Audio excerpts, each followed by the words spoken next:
Hello students, very good morning. So UPSC GS prelims come mains ఇప్పుడు అతి తక్కువ ప్రైస్లో అంటే కేవలం 12,000 రూపాయలకే మనం ఈ ప్రోగ్రామ్ని అందిస్తున్నాం. కొత్త బ్యాచెస్ మీకు 27 జనవరి నుంచి స్టార్ట్ అవుతున్నాయి.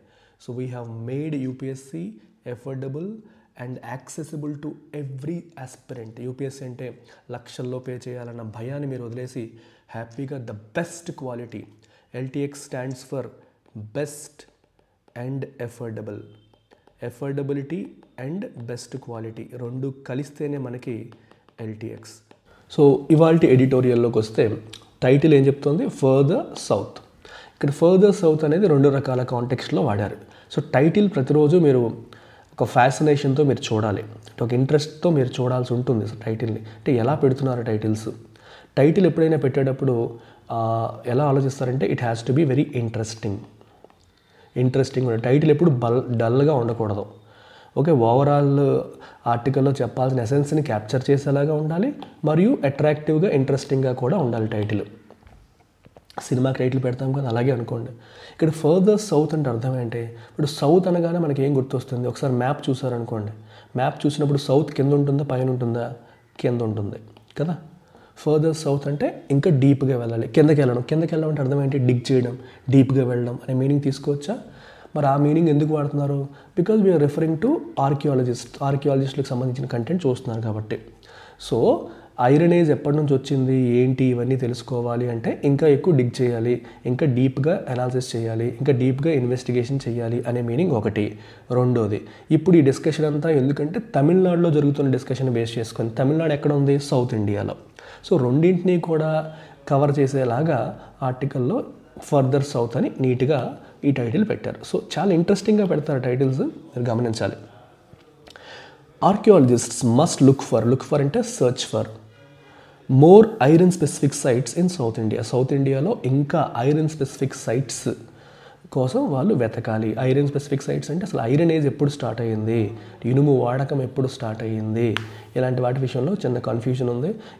ఇప్పటి వరకు అనుకున్న దానికంటే ఇంకా ముందే స్టార్ట్ అయ్యింది అన్నట్టుగా కొన్ని కొత్త ఎవిడెన్స్లు వస్తున్నాయి. సో ఇంకా కన్ఫర్మ్ చేసేందుకు ఇంకా ఎక్కువ ఐరన్ స్పెసిఫిక్ సైట్స్ని కోసం వెతకాలి అని పురావస్తు శాస్త్రవేత్తలు చేయాలని చెప్పి ఇక్కడ అంటున్నారు. The iron age in India has been a subject of fascination and discussion. So iron age అనేది has been a subject of fascination and discussion. ఎప్పటి నుంచో డిస్కషన్స్ జరుగుతున్నాయి అండ్ చాలామందికి ఫ్యాసినేషన్ అంటే అర్థం ఏంటి? చాలామందికి దాని మీద ఇంట్రెస్ట్ కూడా క్రియేట్ అయ్యింది. In the rest of the world, ప్రపంచవ్యాప్తంగా the iron age succeeded copper bronze age or bridged the gap between the bronze age and the early historic period. Okay, ప్రపంచమంతా గమనిస్తే మనకి కాపర్ బ్రాంజ్ ఏజ్ తర్వాత iron age వచ్చింది, లేదా bronze ఏజ్కి early historic పీరియడ్కి మధ్యలో ఉన్న గ్యాప్ని ఐరన్ ఏజ్ ఫిట్ చేసింది, బ్రిడ్జ్ చేసింది అంటాం. బ్రిడ్జ్ చేయడం అంటే అర్థం ఏంటి? రెండింటి మధ్యలో ఉండడం, ఆ రెండింటిని క్లబ్ చేయడం. అది ప్రపంచవ్యాప్తంగా ఉన్న కథ. But the situation in India is different. కానీ ఇండియాలో ఉన్న సిచ్యువేషన్ ఏంటి? It is different. ఇండియాలో ఉన్న సిచ్యువేషన్ కంప్లీట్గా different. When the region north of the Vindhyas belonged to the pre-iron Chalcolithic or Copper Age, చూసారా, వింధ్యాకి పైన ఉన్న, నార్త్ ఆఫ్ అంటే పైన, సౌత్ అంటే కింద అని అర్థం. వింధ్యా పర్వతాలకి పైన ఉన్న రీజియన్ అంతా కూడా ప్రీ ఐరన్ అంటే ఐరన్ ఏజ్ కంటే ముందు చాల్కోలిథిక్ ఆర్ కాపర్ ఏజ్ చెందిందైతే, the south with over 3,000 sites was associated with iron. అర్థమవుతుంది మీకు? అక్కడ కాపర్ ఏజ్ రన్ అవుతున్నప్పుడే సౌత్లో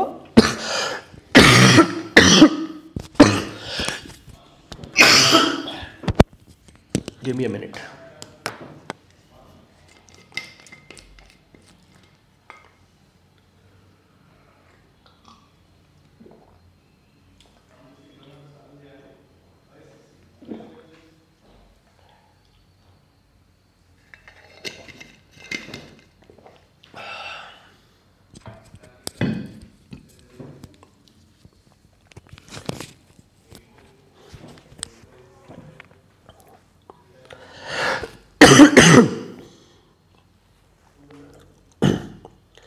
It was associated with iron. So Vindhya పర్వతాలకి పైన ఉన్న రీజన్ ఏమో కాపర్ బ్రాంజేజ్ అని చెప్పే టైంలోనే ఇక్కడ ఐరన్ వాడకం, ఐరన్ ఉంది అని ఇక్కడ చెప్తున్నారు. Many archaeologists have generally and conservatively place the iron age to be in the 2nd millennium BCE. So చాలామంది ఆర్కియాలజిస్టులు ఐరన్ ఏజ్ ఎప్పుడు అంటే 2nd millennium BCE కింద జనరల్గా మెన్షన్ చేశారు. గివెన్ దిస్ బ్యాక్డ్రాప్, ఈ బ్యాక్డ్రాప్లో Tamil Nadu chief minister MK Stalin's recent statement, Stalin రీసెంట్గా ఒక స్టేట్మెంట్ ఇచ్చారు. ఏమని? That the origin of iron in the state could be traced to the 1st quarter of the 4th millennium BCE. అసలు 2nd millennium కాదు, 4th millennium BCE. మీకు అర్థమవుతుందా? 2nd millennium కంటే ముందు BCE కదా, మరి బిఫోర్ క్రైస్ట్ అన్నప్పుడు నెంబర్ పెరిగే కొద్దీ ఇంకా పాత్ అవుతుంది. అప్పటి నుంచే ఐరన్ వాడకం అనేది, origin of iron in the state అనేది మనం ట్రేస్ చేయొచ్చు అని చెప్పి ఆయన అంటున్నారు. It is a significant statement as this pushes the antiquity of iron. Antiquity అంటే దాని యొక్క పురాతన తత్వం. ఇఫ్ సమ్ యాంటిక్విటీ మీన్స్ బాగా పాతది, ఏజ్డ్ అని, ఏన్షియంట్ అనే మీనింగ్ వస్తుంది. ఇంకా పాత ఎప్పటి నుంచో ఐరన్ ఉందనే విషయం మనకి దీని ద్వారా తెలుస్తుంది. After excavations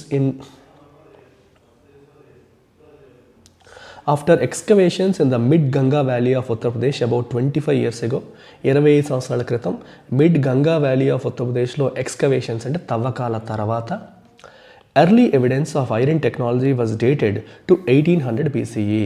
so early evidence మనకి ఏం చెప్తుంది? యూపీలో గంగా వ్యాలీలో జరిగిన తవ్వకాల తర్వాత ఏం చెప్పారమ్మా? 25 సంవత్సరాల క్రితం జరిగిన తవ్వకాల తర్వాత ఐరన్ ఏజ్ ఎప్పుడు అంటే 1800 BCE అని చెప్పి దాన్ని డేట్ చేశారు.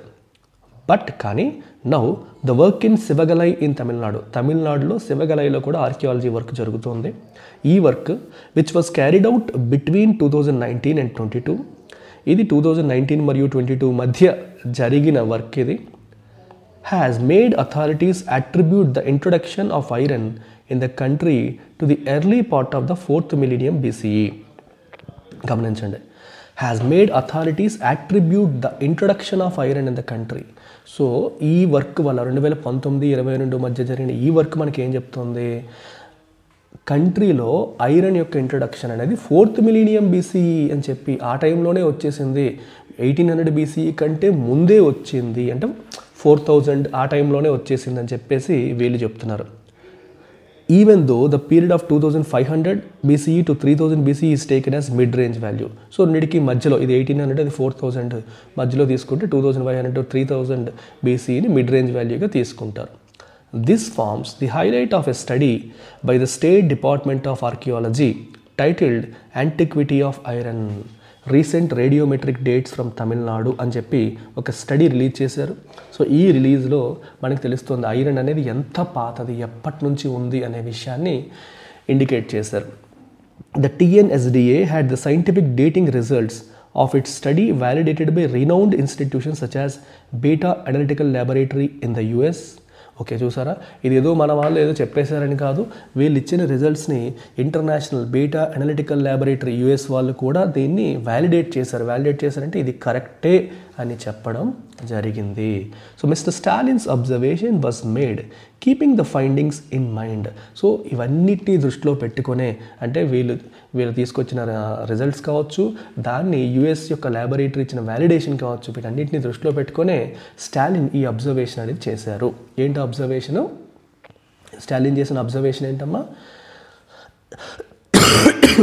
ఇంకా పాతది, ఇంకా యాంటిక్విటీ, ఇంకా ఎప్పటిదో అని చెప్పడం. ఎర్లీ దిస్ మంత్, ఈ నెల ప్రారంభంలో he announced a $1 million prize scheme for deciphering the script of the Indus Valley Civilization. Indus Valley Civilization యొక్క స్క్రిప్ట్ని ఎవరైనా డిసైఫర్ చేస్తే, డిసైఫర్ చేయడం అంటే అర్థం ఏంటమ్మా? అంటే దాన్ని బ్రేక్ చేస్తే, ఆ స్క్రిప్ట్ అసలు ఇప్పటికీ అర్థం కావట్లేదు. అంటే అది ఏ లాంగ్వేజు, ఏ స్క్రిప్టు, ఎలా అనేది ఇప్పటికీ కనిపెట్టలేకపోయారు. ఎవరైనా దాన్ని కనిపెట్టగలిగితే $1 million ప్రైజ్ మనీ ఇస్తానని చెప్పి ఆయన అనౌన్స్ చేయడం కూడా జరిగింది. The work by the TNSDA should spur new thinking with regard to the strategies to be adapted by archaeologist who are working on the iron age of India. So Tamil Nadu state department చేసిన work ఏదైతే ఉందో, it should spur అంటే encourage, new thinking, కొత్త రకమైన ఆలోచనల్ని ఇది encourage చేస్తుంది, చేసే అవకాశం ఉంది. With regard to the strategies to be adapted, ఆర్కియాలజిస్టులు, ఐరన్ ఏజ్ ఆఫ్ ఇండియా మీద వర్క్ చేస్తున్న ఆర్కియాలజిస్టులు ఎటువంటి స్ట్రాటజీస్ని ఫాలో అవ్వాలి అనే విషయంలో వీళ్ళ వర్క్ అనేది ఖచ్చితంగా వాళ్ళకి కొంత బేస్ అనేది ఇస్తుంది, వాళ్ళకి కొంత ఎంకరేజ్మెంట్ అనేది ఖచ్చితంగా ఇచ్చే అవకాశం అనేది ఉంది, ఎంకరేజ్ చేస్తుంది అని అర్థం. They may have to look for more iron specific sites. So ఏం చేయాలి ఆర్కియాలజిస్టులు, ఇంకా ఐరన్ స్పెసిఫిక్ సైట్స్ కోసం వెతకాలి. Than copper cum iron, copper cum iron రెండు దొరికిన సైట్స్ కాకుండా ఓన్లీ ఐరన్ సైట్స్ కోసం వాళ్ళు వెతకాలి. Which will save time, energy and resources. So దానివల్ల మనకి time, energy and resources save అవుతాయి. Even though the Tamil Nadu government supports research projects on a wide range of themes in other states లో wide range of థీమ్స్లో సంబంధించిన research projects కూడా Tamil Nadu government support చేస్తుంది. The TNSDA has its constraints with regard to territorial jurisdiction. కానీ వీళ్ళు వేరే స్టేట్కి వెళ్ళి పనిచేసినప్పుడు ఆబ్వియస్గా అది వాళ్ళ టెరిటరీ కాదు కాబట్టి వాళ్ళకి కన్స్ట్రైంట్స్, కొన్ని రెస్ట్రిక్షన్స్ ఉంటాయి. ఇప్పుడు తమిళనాడులో ఏం చేసుకున్నా స్టాలిన్ సపోర్ట్ ఉంది, ఆయన గవర్నమెంట్ సపోర్ట్ ఉంది కాబట్టి వెచ్చలవిడిగా చేసుకోవచ్చు. కానీ the moment they move to other states, పక్క స్టేట్కి వెళ్తే రెస్ట్రిక్షన్స్ వస్తాయి. మీరు ఆ స్టేట్ ఎంప్లాయీస్ ఇక్కడ కాదు కదా అని చెప్పి అక్కడ రెస్పెక్టివ్ స్టేట్ నుంచి ఇష్యూ ఫేస్ చేసే అవకాశం ఉంటుంది. జ్యూరిస్డిక్షన్ ఏంటంటే మనం పరిధి, టెరిటోరియల్ జ్యూరిస్డిక్షన్ అంటే మన పరిధి వేరు, వాళ్ళ పరిధి వేరు. ఒక తమిళనాడు పోలీసు వచ్చి ఆంధ్రాలో హడావిడి చేయడానికి అవ్వదు, ఎందుకంటే వాళ్ళ జ్యూరిస్డిక్షన్ కాదు అన్నప్పుడు. సో దిస్ అండర్స్కోర్స్ అంటే highlights, emphasises the need for complementing Tamil Nadu's efforts. Complement అంటే టు యాడ్ ఆన్, తమిళనాడు పెడుతున్న ఎఫర్ట్స్కి వేరే స్టేట్స్ కూడా యాడ్ ఆన్ అవ్వాలి, ఎన్హాన్స్ చేయాలని అర్థం. With those of other southern states కూడా వాళ్ళ ఎఫర్ట్స్ కూడా దీనికి యాడ్ ఆన్ అవ్వాల్సిన నీడ్ అనేది ఉంది. The Archaeological Survey of India should take the initiative of bringing the entire southern region under a common fold and enabling well-designed and coordinated work. See, the Archaeological Survey of India should take the initiative. ఏం చేయాలి ఇది initiative తీసుకోవాలి. ఎటువంటి initiative? Of bringing the entire southern region under a common fold. Okay, entire southern రీజియన్ని common ఫోల్డ్లోకి తీసుకొచ్చి and enabling well designed and coordinated వర్క్ని enable చేయాలి అని అర్థం. ఇక్కడ ఏం చెప్తున్నారంటే సదరన్ రీజన్ అంతా కూడా ఒకే దానిలాగా తీసుకొచ్చి, అంటే డిఫరెంట్ ఏరియాస్లో జరుగుతున్న వర్క్ ఒకరితో ఒకరు కోఆర్డినేట్ చేసుకునేలాగా, కొలాబరేట్ చేసుకునేలాగా ప్లాన్ వేయాలి. లేకపోతే ఒక్కొక్క రాష్ట్రంలో ఒక్కొక్కరు రకంగా పనిచేసుకుంటారు, ఒకళ్ళ ఫైండింగ్స్ ఇంకొకరితో షేర్ చేసుకోరు. దానికంటే కూడా ఇలా ఒకరితో ఒకరు కోఆర్డినేట్ చేసుకునేలాగా ఒక ప్రాపర్ వెల్ డిజైన్డ్ కోఆర్డినేటెడ్ వర్క్ని ప్లాన్ చేయాలి అని చెప్పి అంటున్నారు. After all, the idea is to share available resources and expertise in the country to arrive at more reliable findings. అల్టిమేట్గా కోరుకునేది ఏంటి? Available resources and expertise. ఇప్పుడు నీకు తెలిసింది పక్కనోడితో, వాడికి తెలిసింది నీతో, ఒకరితో ఒకరు షేర్ చేసుకోవాలి. నాలెడ్జ్ కానీ, తెలివితేటలు కానీ, వనరులు కానీ షేర్ చేసుకొని మోర్ రిలయబుల్ అంటే నమ్మదగిన ఫైండింగ్స్ కోసం మనం ప్రయత్నం చేయాలి. At a time when certain forces are increasingly using history and culture as powerful instruments to pursue their political agenda, చాలామంది హిస్టరీని, కల్చర్ని పవర్ఫుల్ ఇన్స్ట్రుమెంట్స్ అంటే మీన్స్, మార్గాలుగా వాడుకుంటున్నారు. టు పర్సూ అంటే ఫాలో దేర్ పొలిటికల్ ఎజెండా, వాళ్ళ పొలిటికల్ ఎజెండాని ముందుకు తీసుకెళ్ళడానికి వాళ్ళ హిస్టరీని, కల్చర్ని పవర్ఫుల్ ఫోర్సెస్గా వాడుకుంటున్న సమయంలో credible and concrete evidence on the antiquity of the country will naturally put to rest any claim based on baseless assumptions. చాలామంది హిస్టరీ పేరుతో అది అప్పుడు ఇలా జరిగింది, ఇది అప్పుడు అలా జరిగింది అని లేనిపోనివన్నీ చెప్తూ వాళ్ళ ఎజెండాని ముందుకు తీసుకెళ్లే ప్రయత్నాలు చేస్తున్న ఈ సమయంలో మనం కాంక్రీట్ అంటే సాలిడ్, క్రెడిబుల్ అంటే నమ్మదగిన ఎవిడెన్స్ని తీసుకొచ్చి వాటితో మీరు ఆ విషయాన్ని బయటపెడితే బేస్లెస్ అంటే నిరాధారమైన అజంప్షన్స్ అన్నింటినీ కూడా కంప్లీట్గా you can put them to rest, అంటే వాటిని అక్కడ సెటిల్ చేసేయచ్చు. ఇంకా తప్పుడు ఆరోపణలు కావచ్చు, తప్పుడు మాటలు కావచ్చు, నిరాధారమైన క్లెయిమ్స్ కావచ్చు, వాటన్నిటినీ కూడా you can put them to rest, వాటిని సైలెంట్ చేసే అవకాశం అనేది మనకి లభిస్తుంది అని అర్థం అన్నమాట. Got it? సో ఎటువంటి ఆధారం లేకుండా మాట్లాడేదానికి ఇలా ఎవిడెన్స్తో ఏదైనా మనం మాట్లాడేటప్పుడు అవి సైలెంట్ అవుతాయి అని ఇక్కడ దీని యొక్క మీనింగ్ అల్టిమేట్గా. మరి ఇప్పుడు చెప్పండి అమ్మా, ఆథర్ యొక్క టోన్ ఏంటి ఈ ఆర్టికల్లో? What is the tone of the author in this article? Author యొక్క టోన్ ఏం చెప్తాం మనం ఇక్కడ? It is analytical. ఇదేం క్రిటిసిజం ఏం లేదు ఇంట్లో, అలాగని ఆప్టిమిజం కూడా ఏమీ లేదు. So it is more like analytical. డేటాని అనలైజ్ చేశారు, డిఫరెంట్ ఫైండింగ్స్ని అనలైజ్ చేశారు కాబట్టి we can call it analytical. Main idea of the passage ఏంటి? What is main idea? మీకు చెప్పాను చాలాసార్లు, రిపీటెడ్ థీమ్. ఏ థీమ్ అయితే రిపీట్ అయిందో, దేని గురించి అయితే మళ్ళీ మళ్ళీ మాట్లాడారో అది మనకి మెయిన్ ఐడియా అవుతుంది. చూడండి, archaeologist should focus on iron specific sites to refine historical time lines అనేది ఒకటి. Tamil Nadu's discoveries prove that India was the first to use iron. అవునా? ఇండియాయే ప్రపంచంలో ఫస్ట్ టైం ఐరన్ యూజ్ చేసిందని చెప్పడమా ప్రధాన ఉద్దేశం కాదు. Indus Valley script is crucial. ఇది మెయిన్ ఐడియానా? కాదు. Collaboration among Indian states is unnecessary అన్నాడు, ఇక్కడ నెససరీ కాదు. సో ఇది కూడా కాదు. So your answer is A. No Hanisha, first దానికి సి అన్నావా? నెంబర్ పెట్టండి, మీరు ఎప్పుడైనా ఆన్సర్ పెట్టేటప్పుడు నెంబర్ పెట్టి ఆన్సర్ పెట్టండి. So answer is iron specific సైట్స్ని, ఇంకా ఎక్కువ ఐరన్ స్పెసిఫిక్ సైట్స్ పైన ఫోకస్ చేస్తే ఈ టైమ్ లైన్స్ని ఇంకా బెటర్గా రిఫైన్ చేయొచ్చు అనేది ప్రధానమైన ఉద్దేశం. మీరు ఇది చూడగానే టెంప్ట్ అవ్వచ్చు, కొలాబరేషన్ అమాంగ్ ఇండియన్ స్టేట్స్ గురించి మాట్లాడారు కదా అని. ఇక్కడ అన్నెసరీ అన్నాడు. సో అది గమనించాలి, జాగ్రత్తగా చూసుకోవాలి. ఇండస్ వ్యాలీ స్క్రిప్ట్ గురించి ఆర్టికల్లో రాశారు, దాని మీద ప్రైజ్ మనీ ఇస్తామని చెప్పారు, కానీ అదే మెయిన్ అని చెప్పి కాదు, దాని గురించి ఏదో ఒక దగ్గర ఒక సెంటెన్స్లో రాశారు అంతే. సో అందుకని అది కూడా కాదు, గుర్తుపెట్టుకోండి. What can be inferred from the passage about the findings in Tamil Nadu? So తమిళనాడులో కనిపెట్టిన దాన్ని బట్టి మనం ఏం చెప్పొచ్చు అని చెప్పి అడిగారు. They are the earliest evidence of iron usage globally అని చెప్పొచ్చా? They conclusively date the origin of iron to 3000 BC అని చెప్పొచ్చా? They challenge the previous assumptions about iron technology in India అని చెప్పొచ్చా? They prove that Tamil Nadu was the most advanced region in ancient India అని చెప్తామా?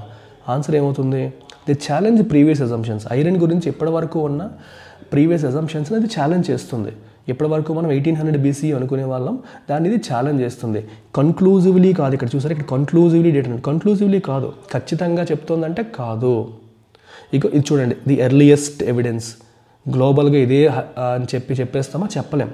So మీకు చాలా సందర్భాల్లో చెప్పాను, ఆన్సర్స్ పెట్టేటప్పుడు ఎక్స్ట్రీమ్ ఆప్షన్స్ని ఎలిమినేట్ చేయడానికి ట్రై చేయండి. ఏదైనా ఆప్షన్ ఎక్స్ట్రీమ్గా కనిపిస్తే, ఫర్ ఎగ్జాంపుల్ ది ఎర్లియస్ట్ అంటే సూపర్లేటివ్, సూపర్లేటివ్స్లో కనిపించేవన్నీ కూడా జనరల్గా ఎక్స్ట్రీమ్స్. ఇక్కడ కూడా కన్క్లూజివ్లీ అంటే ఖచ్చితంగా పక్కాగా చెప్పేస్తుంది. అంటే మీకు నిజంగా ఆర్టికల్ అంత పక్కాగా చెప్తుందని చెప్తే పర్లేదు, లేకుండా ఇలాంటి పదాలు కనిపించినప్పుడు మీరు భయపడాలి. ఇక్కడ చూసారా, ద మోస్ట్ అడ్వాన్స్డ్, ఈ మూడు కూడా ఎక్స్ట్రీమ్ ఆప్షన్సే.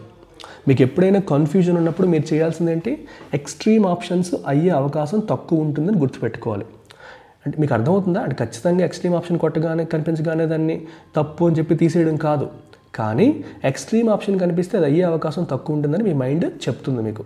సో ఈ మూడింట్లో కూడా ఎక్స్ట్రీమిటీ కనిపిస్తుంది. ఎలా కనిపిస్తుంది? The most advanced superlative, the earliest superlative, కన్క్లూజివ్లీ అంటే అసలు వితౌట్ ఎనీ డౌట్ అని అర్థం, ఏ డౌట్ లేకుండా పక్కాగా కన్క్లూడ్ చేసేస్తుంది. దీన్ని బట్టి మీకు ఇవి what you call extreme options అని తెలుస్తున్నాయి. బట్ ఈవెన్ అదర్వైజ్ ఇచ్చిన దాని ప్రకారం మనం చెప్పొచ్చు ఐరన్ టెక్నాలజీ గురించి ప్రీవియస్ అజంప్షన్స్ని ఛాలెంజ్ చేస్తుంది. What is the author assuming in the passage? ప్యాసేజ్లో ఆథర్ ఏం అజ్యూమ్ చేసుకుంటున్నారు? The US is the only nation capable of leading global health. ఇది నిన్నటి క్వశ్చన్ ఉండిపోయింది, I'm sorry, I couldn't replace it, మర్చిపోయాను, వదిలేండి. ఇది చూడండి, ఓకే రిపీట్ అయింది రండి, పర్లేదు. What is the author assuming archaeological collaboration? Archaeological collaboration గురించి ఆథర్ ఏం అజ్యూమ్ చేస్తున్నారు? విడివిడిగా చేస్తే మంచిదా, కొలాబరేట్ చేస్తే మంచిదా? కొలాబరేట్ చేస్తే మంచిదని చెప్పారు, ఒకరిదొకరు షేర్ చేసుకోవాలని చెప్పారు. So collaborative efforts among southern states will lead to more reliable findings. So ఇది మీకు బెస్ట్ ఆప్షన్. ఇందులో కూడా ఎక్స్ట్రీమిజం చూడండి, కెన్ ఇండిపెండెంట్లీ, వేరే వాళ్ళతో సంబంధం లేకుండా మొత్తం తమిళనాడే చేసేస్తుంది. హిస్టరీ ఓన్లీ అకాడమిక్ రీసెర్చ్ కోసం మాత్రమే ఉన్న ఒక టూల్ ఇది. ఇవన్నీ కూడా, ఈ రెండు కూడా kind of extreme options. Try to identify, ఎక్స్ట్రీమ్ని ఐడెంటిఫై చేయడానికి ట్రై చేయండి. Why does the author highlight the validation of findings by the beta analytical laboratory? బయట ల్యాబొరేటరీ యొక్క వ్యాలిడేషన్ గురించి ఆథర్ ఎందుకు హైలైట్ చేశారు? To emphasise the international recognition of Tamil Nadu's discoveries? అవునా, అందుకోసమా? To criticise the lack of Indian institutions for archaeological validation? అవునా? To show that these findings were not independently verify అయ్యాయి కదా? To question the reliability of Tamil Nadu's archaeological research, question చేయడానికా? No, ఇది to emphasise the international recognition. So వీళ్ళు చెప్పిన దానికి ఇంటర్నేషనల్గా కూడా recognition ఉంది, అంటే వాళ్ళు కూడా దీన్ని గుర్తించారు అని చెప్పడానికి. ఓకే, ఈ వర్ నాట్ ఇండిపెండెంట్లీ వెరిఫైడ్ ఏంటి, వెరిఫై చేశారు కదా, క్వశ్చన్ చేయడానికి కాదు కదా. ఈ రీసెర్చ్ యొక్క రిలయబిలిటీని సపోర్ట్ చేయడం కోసం, అంటే రికగ్నిషన్ కోసం దాని గురించి మాట్లాడారు. బీటా అనలిటికల్ ల్యాబొరేటరీ గురించి మాట్లాడడం అనేది జరిగింది. What initiative did Tamil Nadu chief minister recently announce? ఏం చెప్పారు? ఇండస్ వ్యాలీ స్క్రిప్ట్ని ఎవరైనా సరే డిసైఫర్ చేస్తే ప్రైజ్ మనీ ఇస్తానన్నారు. ఇండస్ వ్యాలీ స్క్రిప్ట్ని డిసైఫర్ చేయడం అంటే ఆ స్క్రిప్ట్ని ఐడెంటిఫై చేయడం. కిలికిలి లాంగ్వేజ్ తీసుకొచ్చాడు బాహుబలిలో. సో ఒక కొత్త స్క్రిప్ట్, ఆ స్క్రిప్ట్ చూసి ఆ లాంగ్వేజ్ ఏంటో మనం ఐడెంటిఫై చేయడం, అందులో ఏది బి ఏది సి ఏది అన్నట్టు అలా ఆ రకంగా దాన్ని ఐడెంటిఫై చేయడానికి ట్రై చేయడం. వ్యాలిడేటెడ్ అనే పదానికి మీనింగ్ ఏంటి in the context of the passage? అంటే అజ్యూమ్డ్, ప్రూవెన్, అక్యురేట్. అజ్యూమ్డ్ కాదు, గుర్తుపెట్టుకోండి. ఇక్కడ మీరు ట్రూ చూడగానే ఇది అయిపోతుంది కదా వ్యాలిడేషన్ అని అనుకోకండి. ప్రూవ్, వ్యాలిడేట్ చేయడం అంటే కరెక్ట్ అని చెప్పడం. అజ్యూమ్ కాదు, prove. There is a difference between these two words. Prove వేరు, అజ్యూమ్ వేరు. సో అజ్యూమ్ కాదు, ప్రూవ్. ప్రూవెన్, అక్యురేట్ అని అర్థం. అండర్ స్కోర్ అంటే ఏం చెప్పాను? Emphasise, emphasise, emphasise, highlight, highlight లేదా ఎంఫసైజ్. యాంటిక్విటీ అంటే బాగా పురాతన కాలం నాటి అని చెప్పాం. So ancient past. అలాగే mentorship programme is available from me directly. So 1-on-1 mentorship, ఎవరికైనా సరే పర్సనల్ గైడెన్స్ కావాలి యూపీఎస్సీ ప్రిపరేషన్లో, ప్రతి స్టెప్లో మీకు చేదోడు వాదోడుగా ఉండాలి అనుకుంటే ఈ మెంటర్షిప్ ప్రోగ్రామ్ అందుబాటులో ఉంది. ఇది మీరు యూపీఎస్సీ క్రాక్ చేసేంత వరకు కూడా మీకు వ్యాలిడిటీ అనేది ఉంటుంది. సో ఇది స్వయంగా నేనే ప్రొవైడ్ చేస్తాను. The fee for this is 10,000 rupees. It comes with lifetime validity.